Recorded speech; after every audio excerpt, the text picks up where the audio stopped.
ಅಂತರ್ಜಾತಿ ವಿವಾಹ ಮಾಡಿಕೊಂಡಿರುವುದಕ್ಕೆ ದ್ವೇಷ ಸಾಧಿಸುತ್ತಿರುವ ದಾಯಾದಿಗಳು.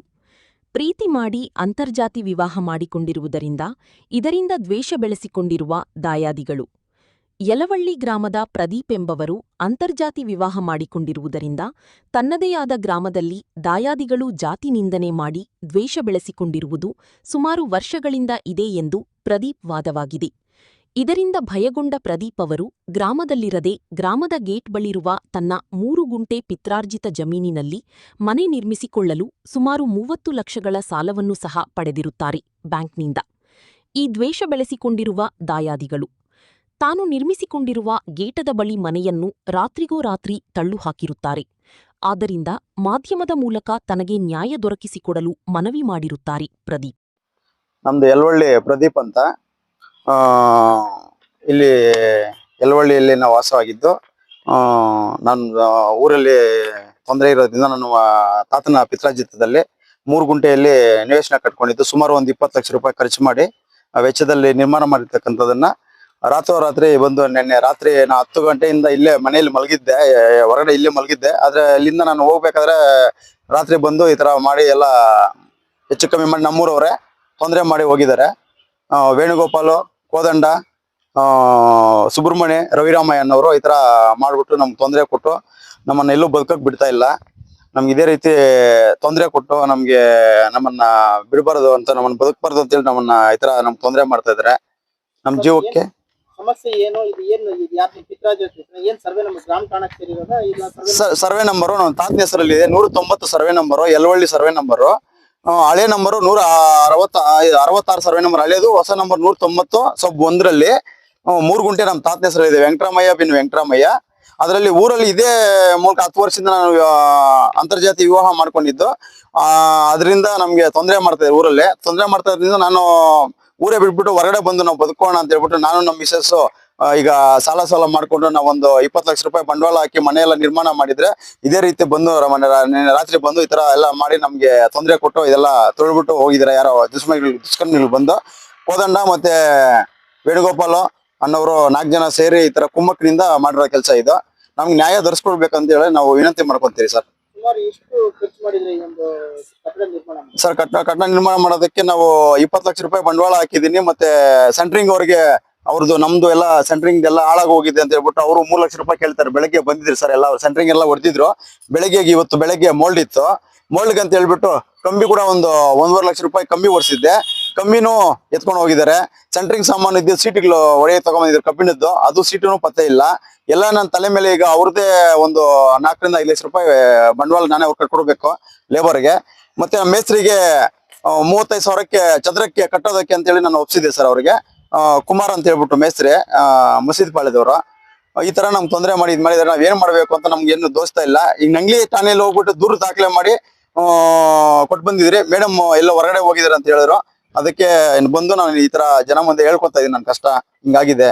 ನೀವು ಅಂತರ್ಜಾತಿ ವಿವಾಹ ಮಾಡ್ಕೊಂಡಿರೋದಕ್ಕೆ ಇಲ್ಲ ನಿಮ್ಮ ಫ್ಯಾಮಿಲಿ ಮೆಂಬರ್ಸ್ ಅಥವಾ ಗ್ರಾಮಸ್ಥರ ನಿಮ್ಗೆ ಈ ರೀತಿ ಸಮಸ್ಯೆ ಕೊಟ್ಟಿರೋದು? ನಮ್ಮ ಫ್ಯಾಮಿಲಿ ಅವ್ರು ಸರ್, ನಮ್ಮ ಮಾವಂದ್ರು ಅವರು ಬೇಕಾಗಿರ್ತಕ್ಕಂಥವ್ರು. ನಮ್ಮ ತಂದೆ ಇದೆ, ನಮ್ಮ ತಾಯಿ ಇದ್ದಾರೆ, ನಮ್ಮ ಸಿಸ್ಟರ್ ಇದ್ದಾರೆ. ನಮ್ಮ ಕಡೆಯಿಂದ ಏನು ಪ್ರಾಬ್ಲಮ್ ಇಲ್ಲ. ಅವ್ರಿಗೆ ಒಂಥರ ಪ್ರಾಬ್ಲಮ್ ನನಗೆ ಕೊಡಬಾರ್ದು, ಅಂತರ್ಜಾತಿ ವಿವಾಹ ಮಾಡ್ಕೊಂಡಿದ್ಯಾ ನೀನ್, ನಮ್ಮನ್ನ ಬಿಟ್ಟು ಬೇರೆಯವ್ರು ಮಾಡ್ಕೊಂಡಿದ್ಯಾ ಅಂತ ಹೇಳ್ಬಿಟ್ಟಿದ್ದೆ. ನಾವು ಕೊರಚರವ್ರನ್ನ ಮಾಡ್ಕೊಂಡಿದ್ಯಾ, ನಮಗೂ ನಿಮ್ಗೂ ಸಂಬಂಧ ಇಲ್ಲ ನಿನಗೆ ಅಂತ 10 ವರ್ಷದಿಂದ ನನಗೆ ಈ ಜಮೀನು ವಿಚಾರದಲ್ಲಿ ಮಾಡ್ಕೊಡ್ತೀರಾ, ನನಗೆ ತೊಂದರೆ ಕೊಟ್ಟು ಹಿಂಸೆ ಕೊಟ್ಟು ಇದು ಮಾಡ್ತಾ ಇದ್ದಾರೆ ಸರ್. ಇದೇ ರೀತಿ 10 ವರ್ಷದಿಂದ ನಂಗೆ ನಡೀತಾ ಇದೆ ಸರ್.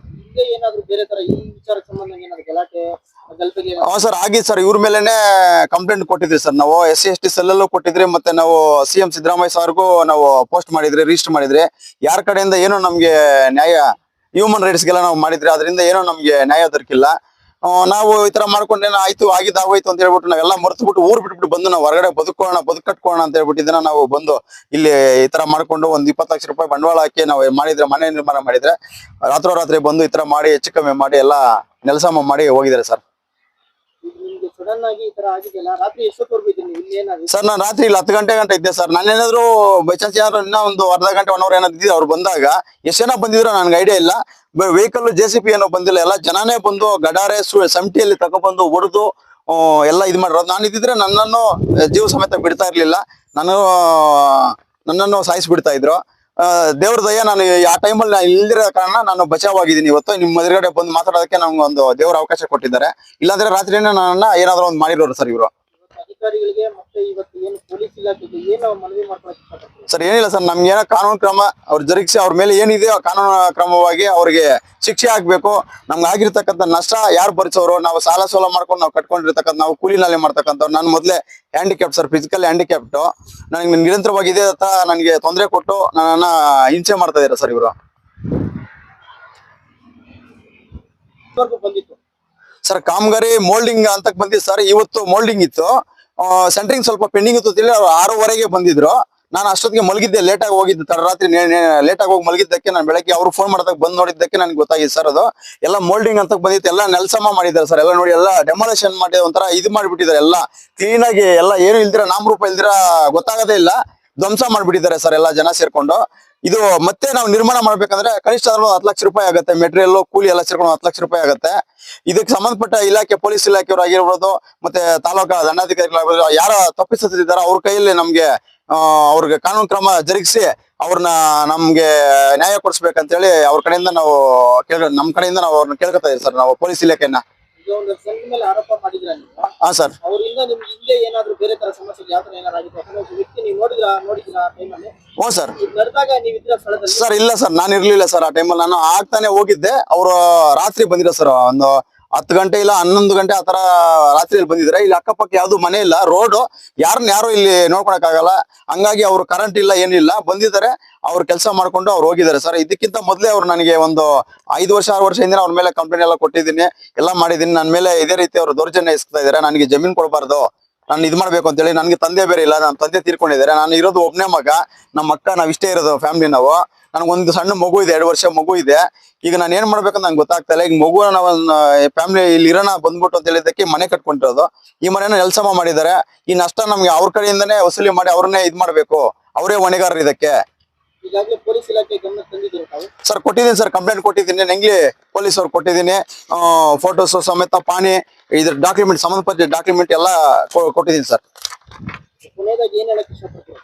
ಸರ್ ಕೊನೆಯದಾಗಿ ಏನ್ ಹೇಳಕ್ಕೂ ನನಗೆ ಇವಾಗ ಮಾತು ಬರ್ತಲ್ಲ ಸರ್. ಇನ್ನ ನಾವೇನೋ ಊಟನ ಹೊಟ್ಟೆಗೆ ನೀರು ಕೂಡ ಕುಡಿದಿಲ್ಲ. ತುಂಬಾ ನನಗೆ ಇದಾಗ್ತಾ ಇದೆ, ಪ್ರಾಣ ಬೆದರಿಕೆ ಇದೆ. ನಾಳೆ ನಮ್ಗೆ ಪ್ರಾಣಕ್ಕೂ ಕುತ್ತಿದೆ ಅಂತ ನನಗೆ ಅನಿಸ್ತಾ ಇದೆ. ನಮ್ಮನ್ನ ಈ ತರ ನಮ್ಮ ಪ್ರಾಪರ್ಟಿನೇ ಈ ತರ ಹಾಳು ಮಾಡಿ ಹೋಗಿದ್ದಾರೆ. ಇನ್ನು ನಮ್ಮನ್ನ ಬಿಡ್ತಾರ ಸರ್ ಪ್ರಾಣ ಜೊತೆ? ಅದಕ್ಕೆ ನಮ್ಗೆ ಪೊಲೀಸ್ ಇಲಾಖೆ ಕಡೆಯಿಂದ ನಮ್ಗೆ ರಕ್ಷಣೆ ಬೇಕು ಅಂತೇಳಿ ನಾವು ಪೊಲೀಸ್ ಇಲಾಖೆಯಿಂದ ಮನವಿ ಮಾಡ್ಕೊಂತೀವಿ ಸರ್.